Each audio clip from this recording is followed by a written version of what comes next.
Hey, everybody, you're listening to episode 22 of the Finish Line podcast, where we discuss the intersection of faith, generosity, and personal finance. Today, we're sitting down with Peter and Kendra Amico.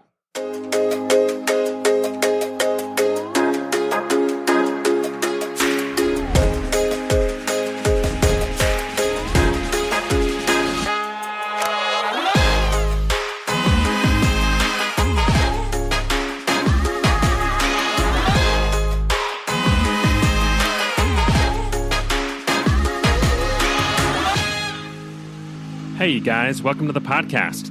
My name's Keelan Hobelman, and I'm here with my co-host and brother, Cody.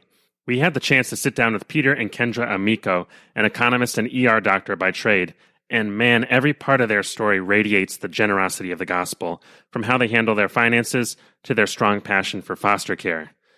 Not only has God given them a deep heart for generosity, but He's equipped them with a whole arsenal of creative tax and giving strategies that we've never heard on the show before. One of the more intriguing approaches they share involves setting up a personal 501c3 nonprofit with another couple or two in order to allow them to write off all the spontaneous giving they were doing, such as covering bills, auto repair, and medical expenses for people in need around their community. Don't worry, they'll break down all the details for us. Aside from their financial lives, the Amicos are parents to 6 through birth, foster care, and adoption. They discuss how foster care and adoption are closely intertwined with generosity, and how God has worked radically in their lives through that process. We were so blessed to be able to talk with them on the show. Stay tuned because you are not going to want to miss it. Before we get started, I just wanted to remind you about our Finish Line sprints. If you've been getting a lot out of this podcast and are looking for a way to take it to the next level, then you should consider starting or joining a sprint. A sprint is a guided program for small groups meant to lead you through the overarching biblical themes related to wealth and money, while allowing you to explore the restored freedom and purpose that comes with choosing a financial finish line. The Sprint Guide is completely free and available on our website at finishlinepledge.com/sprint. Sprints are also completely self-led, so you don't need a trained leader or someone who's been through the program before. All you need are a couple friends to get started. So check it out and get a group together today. And with that, let's get started. So we're here with Peter and Kendra Amico. Thank you so much for joining us, guys. Happy to be here. So can you just get us started with a little bit of backstory on where you came from and how you got to where you are today? So Peter and I currently live in Orlando, Florida. We moved here most recently from Boston multiple years ago, 5 years ago.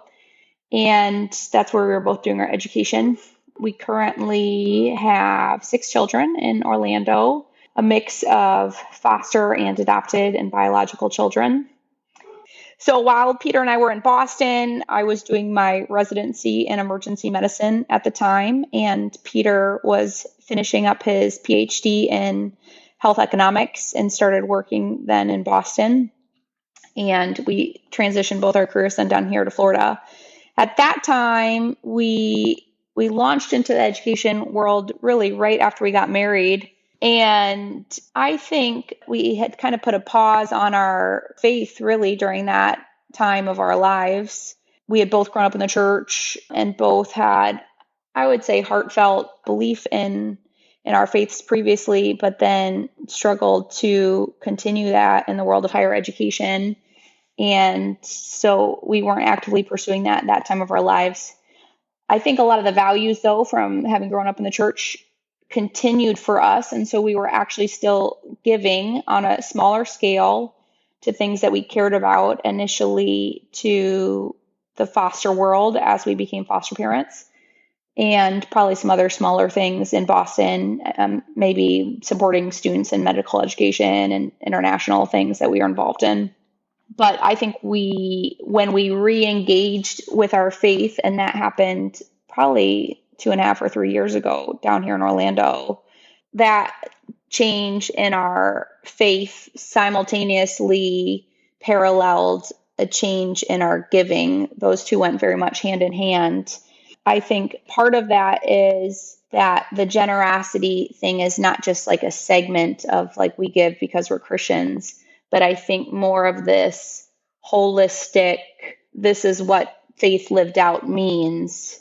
Generous financially, generous with our time and our talents, generous with our family, all of this. And so I think that journey has gone hand in hand with becoming very much re-engaged in our faith. I think too, when we thought about how we wanted to give our initial financial conversations, again, apart from our faith, were about I was a resident, and with that, I had a very fixed income, but I knew guaranteed that once I finished residency, I would have a tremendous growth in my income. And unlike other people where you don't know how your job will grow, that was pretty much set. And so we were already having conversations about how would our lives change and could we just not escalate our lifestyle? And some of that was just about being financially prudent and paying off debt and not just going up and up and up endlessly like so many people around us. But then that has transitioned to saying we live very comfortably on, and we lived very comfortably on this lower income. And sure, while there's been adjustments with more kids and whatnot, that type of mindset that we already had then has allowed us to not escalate even as my income grows and to then start giving that money away. Yeah, I think that's a very interesting thing that all physicians have in common is that knowing at a very specific time point your income is going to go up significantly from a resident income to a attending salary. So it's really fun getting to hear your guys' story, knowing that I'm going through that same process myself right now. And that's been a very integral part of my story, which I've shared previously. As you were sharing, I was curious, what was it that kind of spurred on kind of reconnecting with your faith when you guys went through that process? So when we moved down to Orlando, basically for the years of higher education, all of our friends, all of the smartest people we knew didn't think Christianity had any validity. And those were some of the more generous and kind people we knew. And so Kendra and I both grew up in Christian homes that were stoutly Christian in terms of they really loved the Bible. But in many ways, I don't know, our parents weren't the most generous people we knew. They weren't the kind of most, it didn't seem to be like this thing that transformed them. It was very important and very genuine, but at the same time, not kind of life transforming. And so I think for us, it was kind of easy to write off Christianity as this kind of crutch or this thing that people needed who weren't smart enough to kind of understand. And so we moved down to Orlando 5 years ago, and I joke about this, God pursuing us. And so it's a funny story. We were looking to get a boat. We have a lake 2 houses down from here with a boat ramp. And so we really were like, hey, we want our kids to grow up jet skiing and whatever, or, learning how to wakeboard and stuff. And so one of my good friends from college, he was working at Generous Giving at the time, and he said, hey, you should ask my boss, Todd Harper. He has a boat. So I asked Todd, hey, do you have any tips on buying a boat? And Todd says, oh, actually, I own a boat with another guy. Are you interested in buying in to be a 1/3 owner? And so they live on, the third guy lives on the lake. So I'm like, hey, man, this is a great financial decision to own 1/3 of a boat instead of a whole boat. Turns out the other guy, he's now the president of Campus Crusade. Todd was the president of Generous Giving. And in many ways, just God kept throwing these people at us. There's a million other stories, but in many ways, we just got to see people whose lives were transformed. And I think for us, that was a huge part of the path back for us. So good guys to own a boat with too.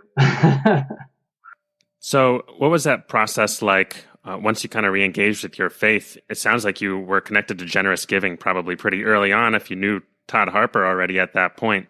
How did the generosity side of things kind of come alongside your growing faith at that point? Well, I think it was fun for us to watch others be generous. And I think we always kind of had some of that urge. Like Kendra said, we really did channel our kind of living on a lower standard of living than our peers, but kind of channeled it much more towards savings for the future kind of for us. And seeing people, like some of the folks in our small group, just giving very generously beyond kind of anything that we were used to, I think was kind of a prompting. And then we ended up going to the conference, the Generous Giving Conference in Atlanta a couple of years ago. That was a big turning point for us, actually, the conference itself. Yeah, I remember when Peter signed us up to attend the conference in the fall. I hadn't recommitted my life to Christ, and I was like, no chance am I going to that. And then in like the 2 or 3 months beforehand, God had changed my heart, and so we went, and so I was very new. It's a funny position to be in, really, to like have grown up and have so much knowledge, really, and then but not to have the heart piece, and then to add that back in and then still be like, oh, but I am a baby Christian. But I remember at that conference just having a lot of conversations with our friends who we went with, who are in our kind of life community group, who were very instrumental in us returning to our faith anyway, but having a lot of conversations about what their giving looked like, or what their spontaneous giving looked like, and hearing their stories and their enjoyment in it just as kind of idea generation. And so Peter and I started talking a lot more about just the logistics of how we would do that. And while we were at that conference, then Tim Keller was a surprise guest. And so he referenced this verse that's been very transformative for us. Then we just started looking for ways and how to do this. And so it actually was easier than we thought it would be, looking and finding opportunities, and it started to become embedded in part of our rhythm of our lives. And that type of giving, the like spontaneous scattering type of giving, is fun, honestly. And not that the point of giving is to feel good, but it's fun. You just get to spontaneously bless people, whether they know it or not, or it's anonymous, or it's just fun to look for opportunities and be like, oh, I could meet that need right now, and then take care of it. And so there was that piece. And then I think around the same time of that conference, Peter proposed this idea of us giving a certain percentage. And so he said, let's give 40% of our income. And I was like, okay. So Peter proposed this idea of giving 40% of everything that we brought in income wise. And that seemed aggressive to me. And he said, well, let's just try it out. We'll only commit to 1 year. And I said, fine, we can do that. And so that was 3 years ago. That was the same time as that conference. And so, or now we're on the third iteration, and it still is work to do that, or it still is a commitment. And that's sometimes less fun than the spontaneous giving. But I still like that we're doing that. And I like that we've shifted the idea of control as we take that money and put it into savings for us. Just, why do I need all that? I don't really need all that, but I like knowing I have it, and start actively looking for ways that we can give wisely and with that money. So, Kendra, as you were talking, I have to ask, Keelan and I both kind of took our wives through this process, and God bless them for, putting up with us and all of our ideas and all the long conversations and discussions that we had with them. But can you share a little more about, you said you thought that 40% was a little aggressive, and you were like, okay, I guess we're doing this. Can you share a little more about what that was like for you? I would say one of the great things about Peter has been his leadership in our lives and our relationship in a lot of these like big idea, value driven ways. I think that's one of the biggest things that he brings to our family and to me personally. And I think maybe there's been a pattern of ideas like that in our lives that I would have said, oh, that's interesting. Let's think about that. And then I wouldn't have come back to it on my own. So for another example, it would be foster care, that I always wanted to adopt. And I thought I was doing international stuff. And I thought, oh, we'd adopt internationally. But I was in residency. And Peter said, well, we live in Boston, and there are kids in Boston who need a home. Let's look into fostering and adopting right here in our community. And I think I would have said, that's great. I love that idea. And then I would have let life and residency and schedule get in the way. But something about Peter, who's like, I've signed us up for classes. I've written down this number, and I think that's kind of how the rhythm of our relationship, that I knew it was a good idea, and I knew it would be challenging, but we could do it. And so in part, I was like, and then I was like, okay. So maybe that's not a lot of thought and just responding. Yeah, I would say also Kendra's always very open to my ideas, and it's not like a hard sell. So it wasn't like more than one conversation to say, yeah, let's give 40% of our gross. And she was like, okay, and with foster care, kind of the same story, and I think while I may come up with the ideas, implementation certainly could never happen without Kendra. And so it really is a good partnership, and you can't do it with one spouse in and one out. Yeah, definitely on both of those accounts. Those are two big ones. Yeah, my wife and I are foster parents as well, and I can definitely resonate. That's a all-in commitment. I do want to come back to foster care in a couple minutes because I want to hear some of your thoughts on that. But before we get to that, Peter, I was hoping maybe you could share a little bit more about that initial Generous Giving conference, kind of what effect that had on you and how you came to that conviction for the 40% giving. Yeah, I don't know where the 40% came from. I think it just, I'm a very kind of, I really like personal finance. I love digging into this stuff and figure out the best way to kind of like move money to tax deferred, blah, blah, blah. So I knew we had the margin. It was more just a question of, do we keep saving 60% or does it drop to 20? And that was kind of the decision point. So it was kind of like a number that I knew was a push, would make us uncomfortable, but it wasn't going to bankrupt us. So, that's kind of where that came from. It wasn't any kind of aha moment. But I think from the conference, the big thing for me was, because like I'm an economist, I'm this like, I really like to figure stuff out and not, I want to give well and strategically a good ROI. And for all those years before, we had been putting money into our donor advised fund, accumulating, watching it grow, it's invested in the donor advised fund. So even like the principal we had put in was growing as well. But we weren't dispersing a lot of it. And so Tim Keller, as Kendra was saying, he spoke on this verse on Proverbs 11:24, which says, one gives freely, or another word for that is to scatter. So one gives freely or scatters, yet grows all the richer. Another withholds unduly and only suffers want. And so it's this idea of kind of like the person who gives freely actually ends up having more. And I don't take that as a health and wealth kind of thing, giving money, but receiving other things in kind, like joy and contentment. Whereas the person who hoards actually is the one who suffers want. And so for us, I think it was a kind of eye opener of the kind of kingdom economics and this idea that if we give generously, that's better for us. But also what was challenging about what Keller was talking about was this idea that this word means to scatter kind of promiscuously, the way that it's used throughout the Old Testament. And so the idea for us was kind of like, oh, okay, so not all our giving has to necessarily be to the highest ROI. I forget if it's one of these, it's not Charity Navigator, but one of these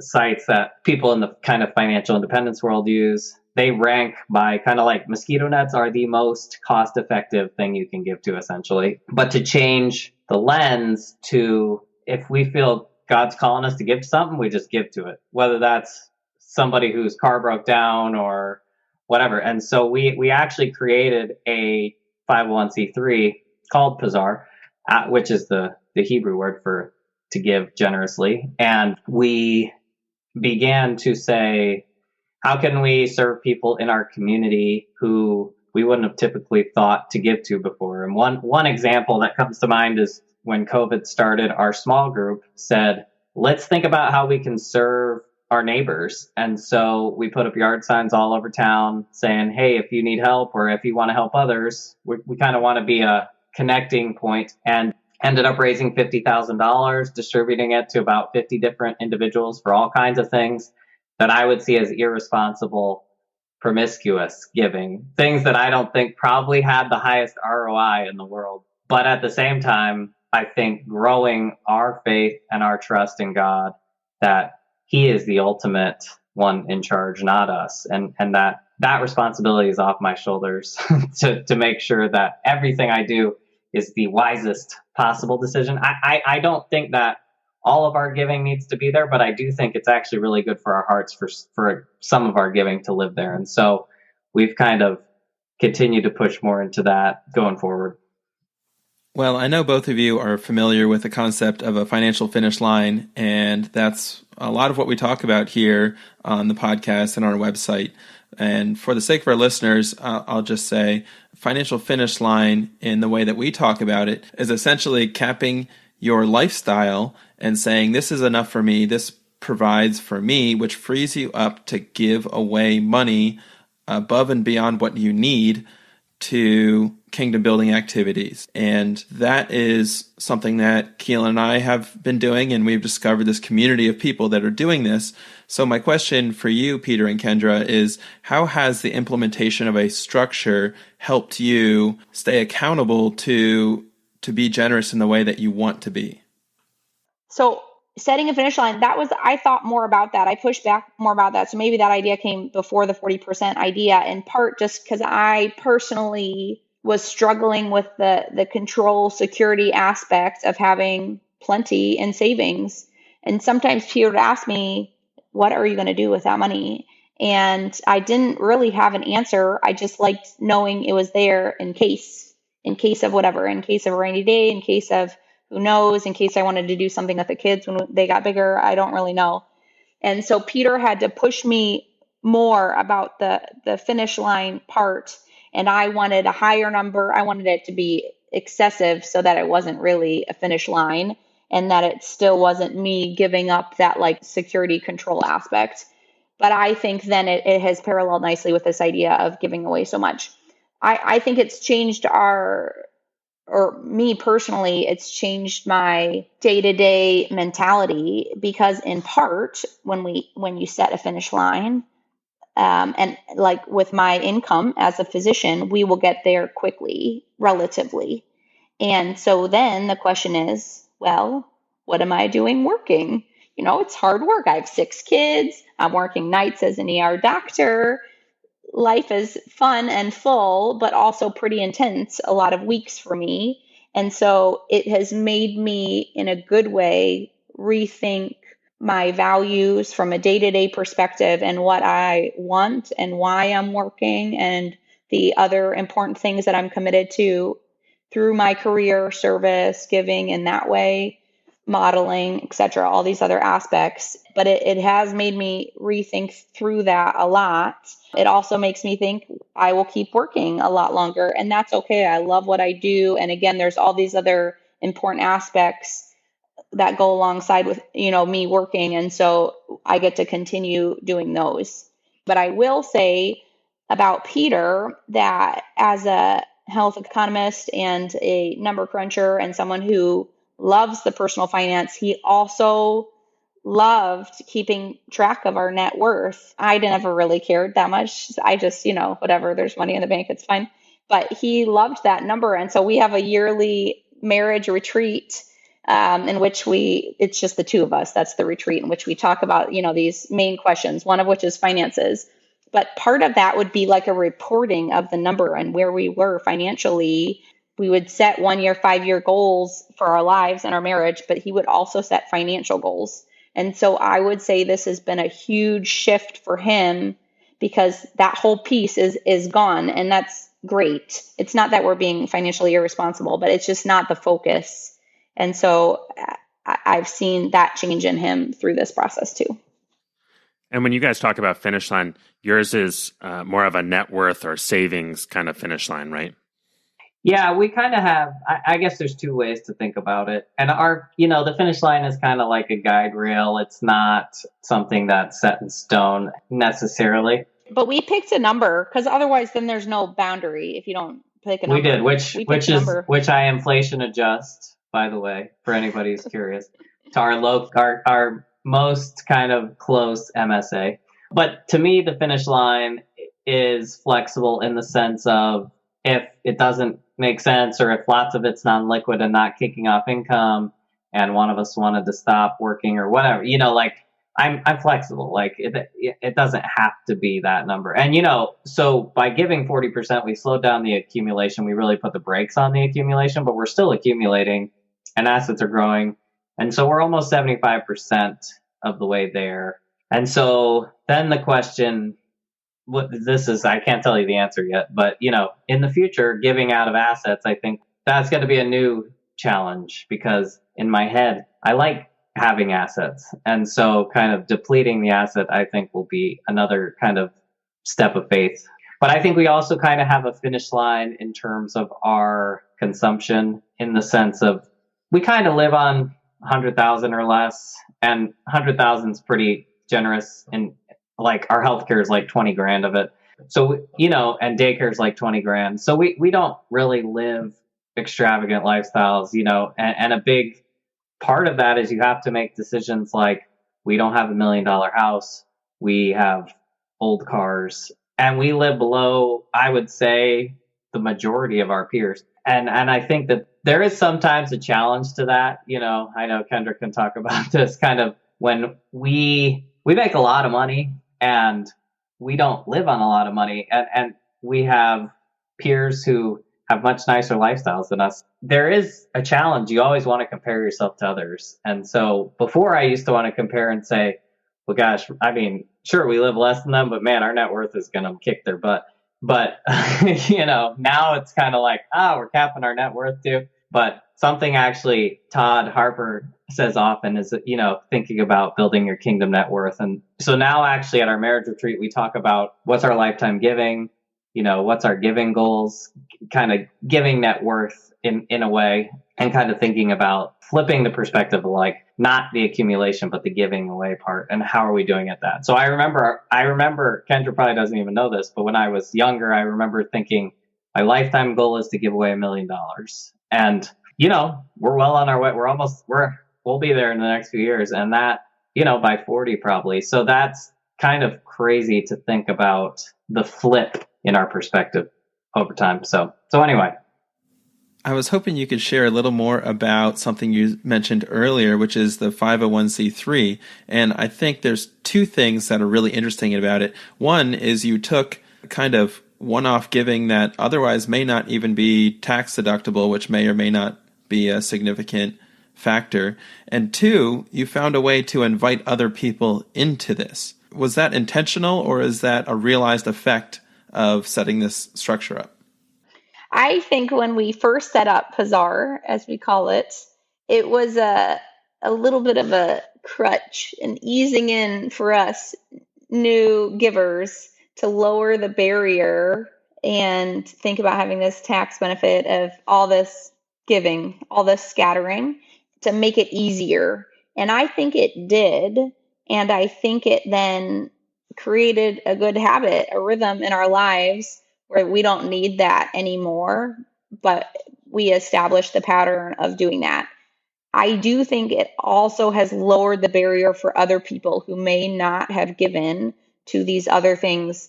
And so it has allowed us to invite other people, sometimes just as one-time gifts, or as we mentioned, this couple-month endeavor where we are giving to our local community. It's allowed for some of those things. So, for example, shortly after we started it, one of our friends wanted to help somebody out with dental care, and so asked if he could give that through Pazar, several $1,000s of dental work to someone. And so I think it helped him take that step. Yeah, I find that whole strategy extremely interesting. We've had multiple people on the show who talk about that, what they call non-deductible giving, which basically to individuals and spontaneously as God leads them. But I think you guys are the first people that we've heard who have found a way to make that tax deductible. I'm kind of curious if you could share actually a little bit of the logistics of how difficult was it to set that up? What's the maintenance like to actually keep that going? And how does kind of the money flow through, if somebody wanted to set this kind of a structure up themselves? Yeah. So the IRS created there's a streamlined way to apply for 501c3 status now. I forget what the form is, but it's whatever the form you would have filled out, easy to apply. And so they say these are basically for small nonprofits where your expected revenue is going to be under $50,000 a year. And so we set it up. We put a pretty broad mission. our mission is actually that, I just pulled it up here. Pazar is dedicated to empowering people to overcome hardship and injustice and encouraging others to live generously. So that's our mission.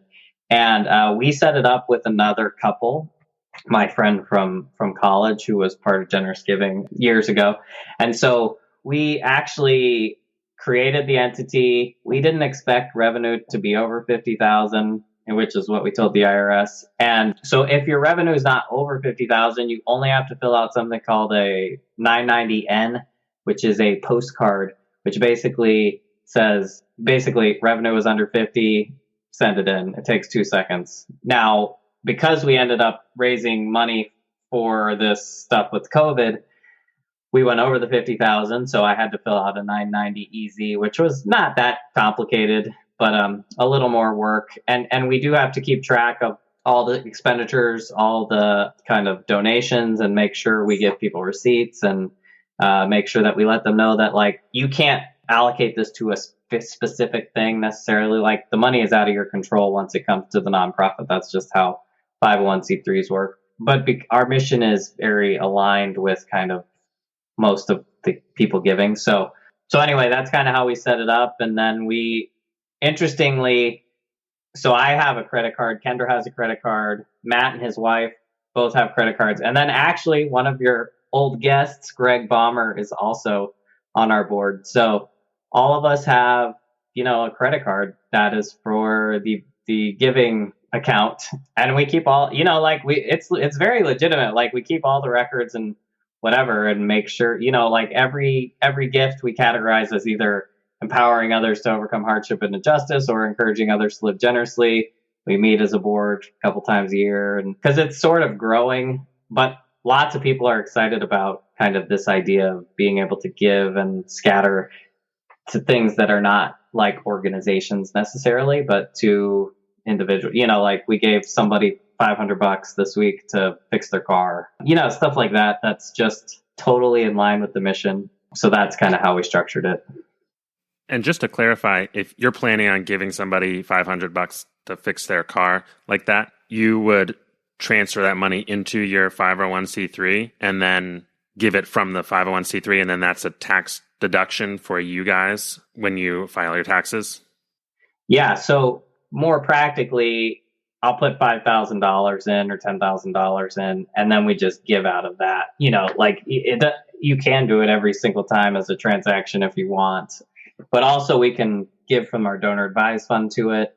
Although that took a little work. So when we were doing the initial COVID effort, I got donations from Schwab, Charitable Fidelity, Charitable NCF. There were like 5 of them, and every one of them wants to call and talk to the nonprofit because they've never gotten, they're not in their system, even though they're 501c3 approved. So it took a little time to kind of work with all the donor advised funds, because of course it had to be from like 6 different ones. But like Kendra said, I bet 70% of the giving to that effort was from donor advised funds. So if we didn't have this entity, we couldn't have done it, or it would have been much less money that we were giving away. So I think that there's a lot of money kind of locked away that people would love to be able to give in this kind of way. So we're helping to kind of do that at a very micro level. So you mentioned earlier that you set up a donor advised fund and you were watching it grow, and the principal was growing and it was appreciating. And initially, at least, you weren't distributing out that money as quickly as you might. And other than Pazar, what other avenues do you pursue to distribute money from your donor advised fund? Yeah, so initially when we were putting money in our donor advised fund, early on, I told Peter I thought that was cheating in terms of giving, because he didn't actually have to give it away. So now we do a hybrid, in that we put money in our donor advised fund, but we are trying to disperse it readily. But the funds that are not ready to be given, or that we don't find a cause to give to right away, then we let that grow in a reasonable way. But I think that in part it has pushed Peter and I to now put a lot of time and thought actually into what will we do with that money. it's not just the bizarre part, as we talked about, which is fun and easy. In part, it's easy because they're small things and they're just present. If you're looking for them, they're present in your everyday life. Give some money to daycare. Here's some teachers who, need help with rent, blah, blah, blah. But when there's a larger amount of money that you want to be giving away, you have to put a lot of time in. It's harder to do that than I would have thought. And so Peter and I have started to put a lot of our time into growing relationships, the things we care about, and in researching these or looking into other avenues of how we can give. And so it's pushed us. It's more time, as I mentioned, it's more time than I thought it would be. In part, that's great. Then we're involved.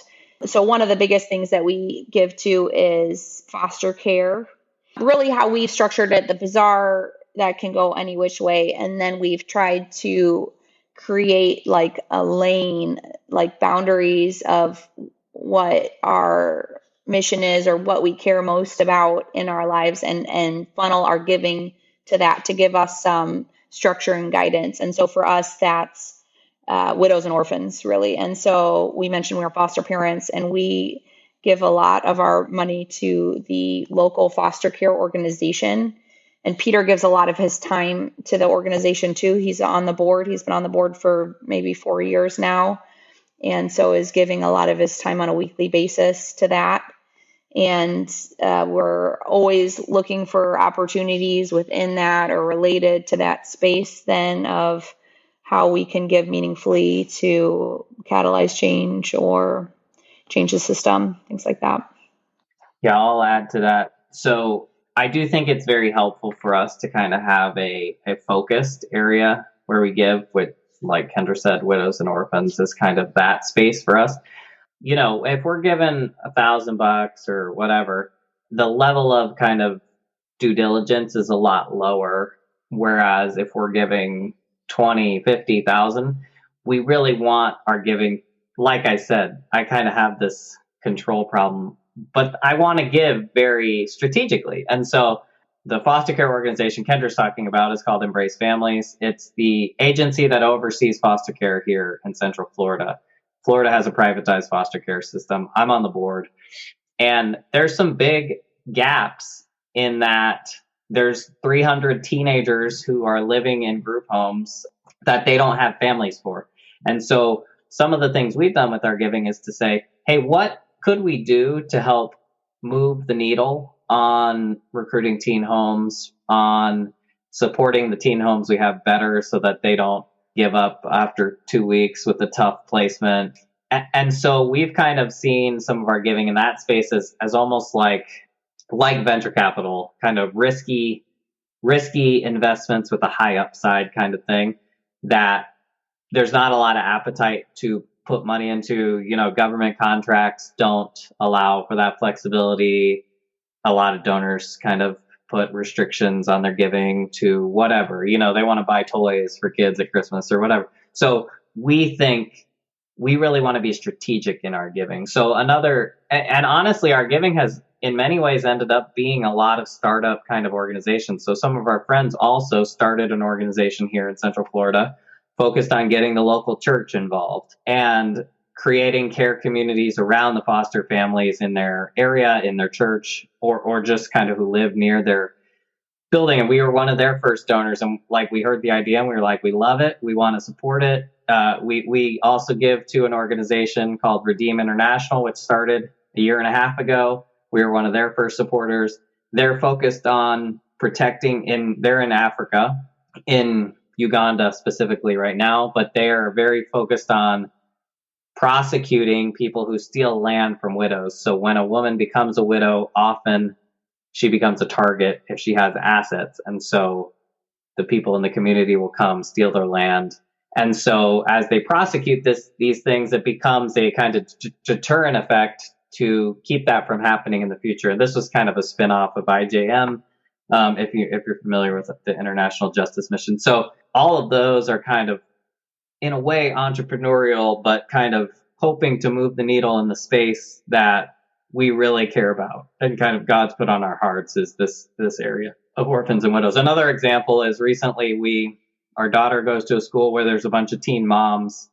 And so we just said, we called the development people and said, hey, we'd love to see how could we help some of these teen moms who are graduating figure out, what are their needs, what are the next steps for them, et cetera. So a lot of it is we have to do some legwork to kind of figure out, like, we could have just called them and said, here's a check for teen moms, but kind of by having a few conversations with them, I think it was a much more targeted kind of like, hey, we don't want you to just like buy them a $5,000 laptop, but we want this to kind of help them, whether it's getting a car, getting their first apartment or whatever, tuition.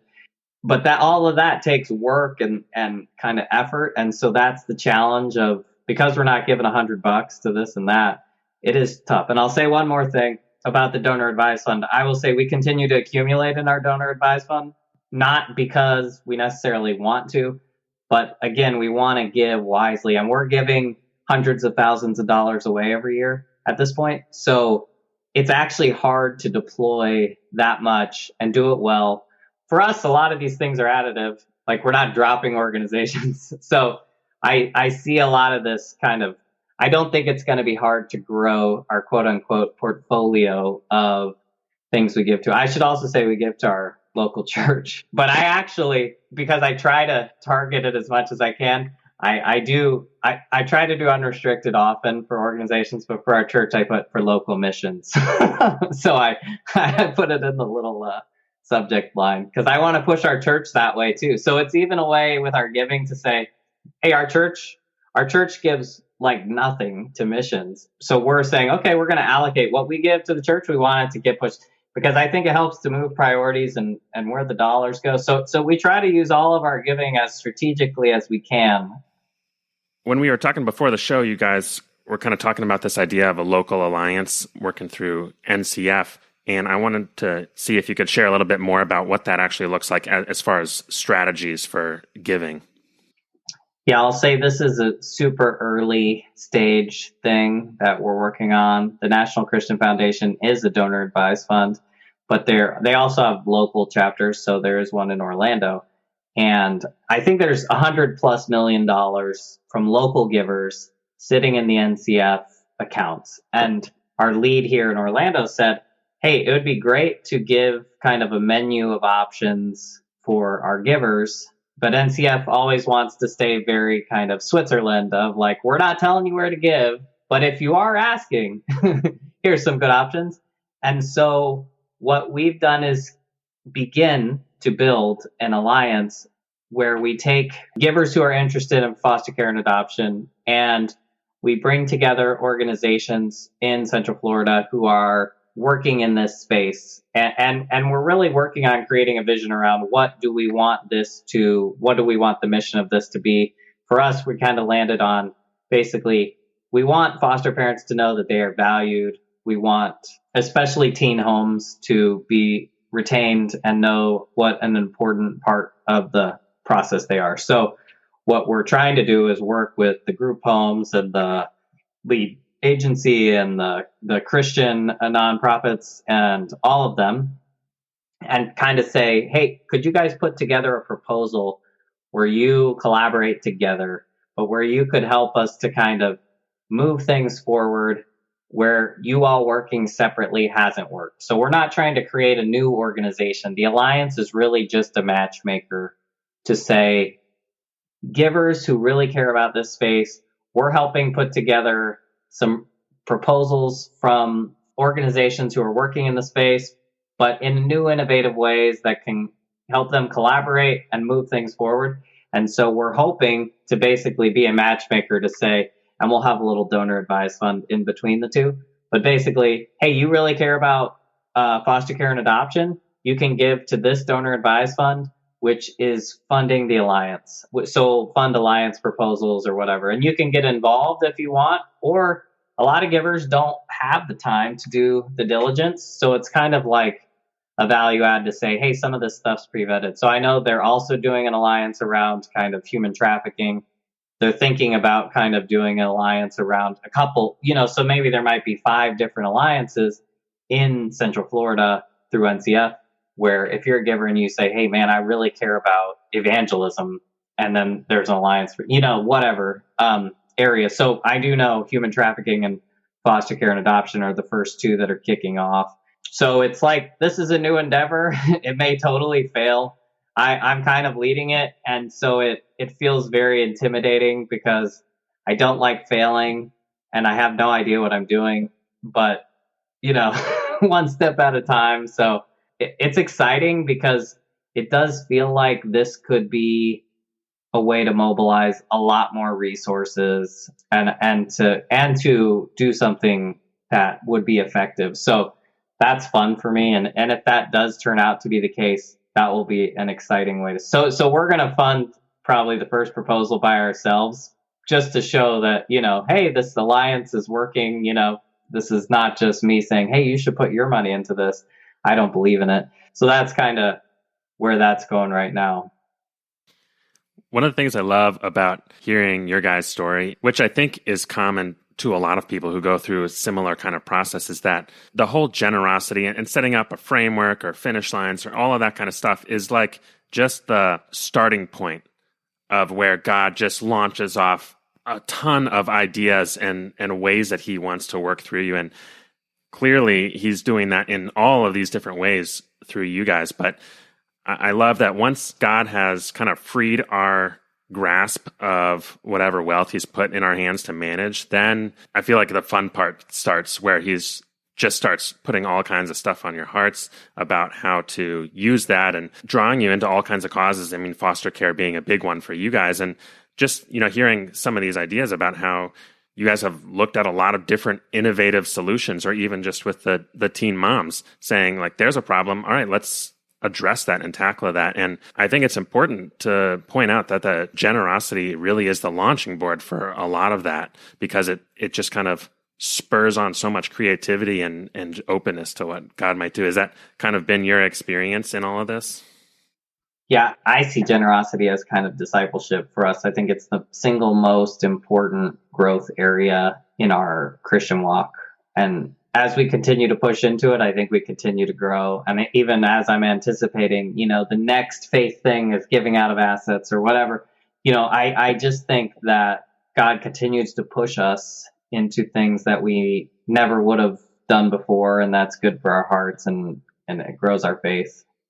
Yeah, I do look at our giving, again, it was so paired with us returning to our faith and returning to the church, but they are so like intertwined in terms of just our purpose and what we're doing with our lives and how we're living out our faith day to day. The generosity piece is so interwoven in all of that, and just where our priorities are and where our trust is. And so I think Peter kind of hinted at this before, but sometimes I do look at our giving, like there's different purposes to it. Like, we talked a lot about wanting to catalyze change and affect other people's lives and to do that well. And I think some of the giving is simply, it's changing us and us just learning to be responsive to what we hear over and over and over again, and to learn those lessons for our own lives, that it's not ours, this open-handed, I like to say open-handed generosity. I think there's another piece of just modeling for our kids. That's what I want for them. And so that's another area where we're starting to put a lot more thought as our kids get older of how do we bring them in? How do we model that? It's easy to have our own priorities, but I think trying to transmit that and involve our children and really bring them into the joy of that is a different challenge too. And so we're trying different things with that too. You guys have mentioned a couple times about your involvement in foster care and adoption, and I was hoping you could just give us a quick overview of how you guys got involved into foster care and what that has looked like beside all of the other stuff that has been going on in your lives. So we have now been foster parents for, I think, 8 years. And I had mentioned before, but my initial interest in adoption, it probably started when I was young, but I was doing a lot of international traveling, international health things paired with my medical training. And I thought kind of career-wise, that's where I would end up. And so I think maybe even without articulating it, I had in the back of my mind, when I live there, when I live somewhere in Africa, I may adopt in that community. And so that was kind of my vision for my family. And when Peter and I got married for different reasons, I think he was also open to adoption. And so a couple years into our marriage, not that far into our marriage, I was in residency and he said, we aren't doing international things very much right now since you're in residency and there are kids here in the local community that need a home. And I think we should look into the foster idea. And so that was a frame shift for me in terms of what direction I was looking. But I went ahead with it. And in part, kind of the stars aligned. There was a class somehow that I could make most of the classes, which is a little unheard of with residency. It was like half a mile down the road from us. And so he's like, I've signed us up. And I'm like, okay. And so we did that, and things often go quickly. And they did. We initially kind of put a hold on, like, let's think about it. And then once you say, oh, we're thinking about it, then pretty soon thereafter, a little person is in your house with you, which is lovely. I think our initial goal was simply, or my initial goal was to grow our family through adoption. And so some states kind of let you pick the track that the kids are on if they're kind of shooting for adoption for these kids. They think that's how it's going to go, versus some states, Florida being one of them, doesn't really, sort the children and their projected futures in that way. But our first placement, he lived with us for a year before we adopted him. And then we were thinking about having more kids to either try to get pregnant or to foster and adopt again. And so we got a call about 2 twin little girls. So we picked brand new babies, preemie babies. We picked up from the hospital.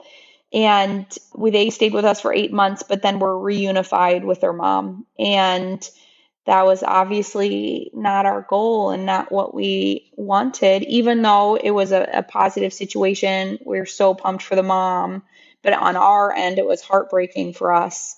And, I say that we did have a grieving period of time. I was pretty sad about it, but I think we came out of that phase then realizing we could do it more regardless of the outcome. We could be pure foster family. We could foster again if it led to adoption. And so that has started us on this longer journey of bringing other kids into our home, and it's grown our family. And then that I should mention, so our oldest is 21. And so when we moved down to Florida, I think we moved down with 2 kids. And then shortly thereafter, we fostered 2 sisters. And so we had 4 littles. And my goal always was, again, I'm growing my family. I'm kind of preserving the birth order. But Peter, on the other hand, is working in the foster care organization and totally just running his mouth about teens and like, why aren't you guys doing anything about it? And there's all these teens not in homes. Like, this is not how it should be. So then we got a call and they said, well, we have this teen who lives very close to you and he's going to your local school and he won't be able to graduate if he can't stay there. And you've been talking a lot about teens. Won't you take a teen? So obviously the end of that story is he did move in with us, and it's been fantastic, really. I mean, there's of course ups and downs all the time with any kind of children, but that was 4 years ago and he's totally part of our family and we love him. And that was a total change, not what we were thinking at all. We were thinking we would just take little. So Yeah, I'll fill in a few more details. And I will say I learned why, people don't take in teens. While it was great, there have been many challenges as well. And I think that it's taught us a lot, but also kind of given us a little more passion, but also insight into that demographic and why there are 300 kids who we don't have foster families to take those kids. But we're in a tri-county area of like 2.5 million people. It's just crazy to think there's over 1,000 churches in those 3 counties, so it's just crazy to think that there are kids who literally graduate out of the foster care system at 18 and good luck, they have no family, they have no connections besides maybe, some of their friends from the group home or some of the staff, but that's a very different thing than being part of a family. And so for us, it's really kind of solidified our passion I don't really know what's next for us. We had another baby after that, so that's how we got to 6. But I think that will be something we're a part of working on for the rest of our lives. And I do think this idea of generosity, it's very easy to think about financial generosity as being what is at the core of generosity. But I also think a lifestyle of, being a foster parent. Kendra and I were talking about this before we came on. Like, we don't see our kids as like, oh, we're being generous by adopting them and having them as part of our family. But it's a decision that changes the trajectory of the rest of your life. It's a huge, huge decision. And I think the generosity, it kind of becomes more of your lifestyle. And so we don't think choosing to live below our means as us being generous or having a different non-traditional kind of makeup of our kids or any of that stuff. But at the same time, I think all of those things are so good for us. And I do think they are part of generosity and they're good for our hearts, even if that's not kind of why we originally went into them. But I do think generosity is not just writing a check. If that would make life a lot easier and cleaner if it was just kind of like, hey, okay, if I can give 25% away or 40, whatever you want to call it, and say I'm a generous person, I just write checks. I just think you can't stop there. Like, there's always a next step. And so for us, I think foster care has been a big part of that. But again, continuing to dig into, now that we know what it's like to be a teenager in the foster care system, what next? What's the next thing for us? And that's the alliance, and everything I'm working on is kind of around that question. But kind of figuring that out, I think, is fun and transformative. I just think the takeaway is that out of these decisions that maybe weren't so profound initially, like to have a family, has grown such a passion for us that then is so interwoven into our lives and how we want to spend our lives. And then, of course, affects our finances. And so back to this teen idea, when Alex moved in, he was 17. It was 3 months before he turned 18 when he could peace out. And he sat in a group home half a mile from our house for 3 years where they didn't even try to find him a family.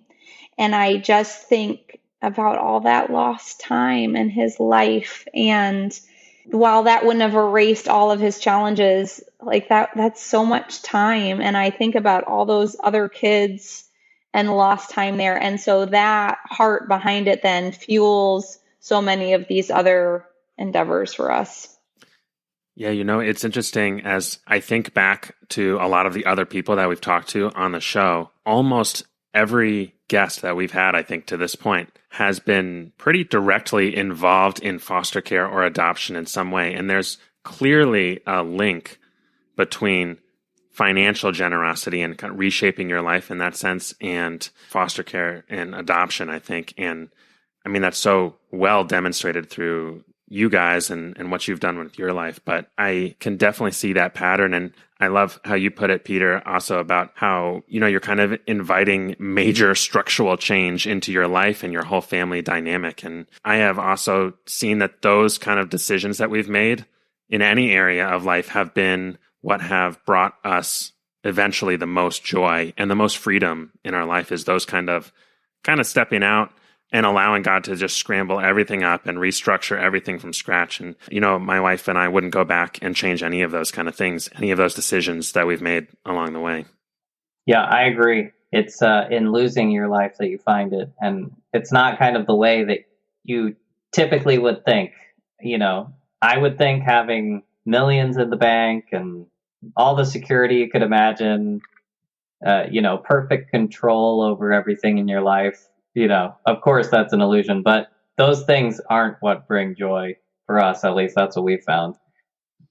Well, thanks so much, Peter and Kendra. It's been a pleasure hearing your amazing perspective and these amazing strategies that you've shared all the way throughout. We've learned a lot, I know, and I think our listeners are really going to enjoy hearing what you've had to say and more about your story. So we're just about out of time, but before we wrap up, I just wanted to get to our Manager Minute, where we give you all, as our guests, a chance to share a strategy or something that our listeners who have set aside some money to give away can be doing today to best manage that money that they've set aside. So, Peter and Kendra, do you have a suggestion for our listeners? I think the two things, and one we've said and one we haven't said. One is, give out of your passion, and those can be so intertwined in your life. But I think also the reverse, you will become passionate about what you are giving to. And so if you don't know yet what your passion is, maybe you can choose something that you want to care about and start giving some money to it, and you will start caring about it soon. And so it goes in the other way too. And another thing that I think is fun that we haven't talked about is giving in community. So Kendra actually is part of a giving group of women, mostly from our small group. Each year, everybody puts in, I think, $1,000, and the goal is to give a life-changing gift to somebody. So often it's, car, rent, whatever, help with the down payment on a house, etc. They all submit ideas, and then they kind of meet once or twice a year to say, okay, and then they vote on which one of these are we going to give this money to. And the goal is for it to be a life-changing gift, something that kind of alters the trajectory of somebody's life. So, you may not think of $12,000 as being kind of life-changing, but if it helps you get a car or pays your rent for a year to give you margin to go to school for a year and finish your degree or whatever it may be, those things are actually can be hugely beneficial. I know they've given people cars. They've helped pay down payment for somebody to buy a home, like a kind of in a trailer park, and this kind of stuff that really is fun. So I would say I encourage people to give in community because it's a lot of fun. And it's so easy to have this individualistic kind of, this is what I give to. But when you do it in community, you get so many great ideas and you learn from each other. I think being transparent about your giving is fun because I love learning from other people. And so that would be my Manager Minute. Yeah, I love both of those ideas. And I think that both of those also help give people kind of a launching board for God to continue to introduce them to all kinds of other opportunities for what they might be able to give to in their life and what He might be calling them into. Well, thank you guys so much for taking the time to join us today and for sharing a little bit of your lives and what God has brought you through. It's been a lot of fun for both of us here to be with you guys today. Thanks, guys. Thank you. Hey, thanks so much for listening to the show, guys. If you have questions about setting a financial finish line or anything else you heard on the show today, we would love to hear from you. You can reach out to us on Instagram at FinishLinePledge, through our website at finishlinepledge.com, or by email at hello@finishlinepledge.com. Send us any questions you have, and we'll answer them on one of our future episodes. Even better, head on over to the Finish Line forums. There you can discuss your thoughts about recent episodes, read stories of generosity, and ask questions about setting a financial finish line. Check it out at finishlinepledge.com/forum. As always, if you want to find any of our references or links from today's show, you can find them in our show notes at finishlinepledge.com/episode 22. That's all we have for today. We'll see you next time.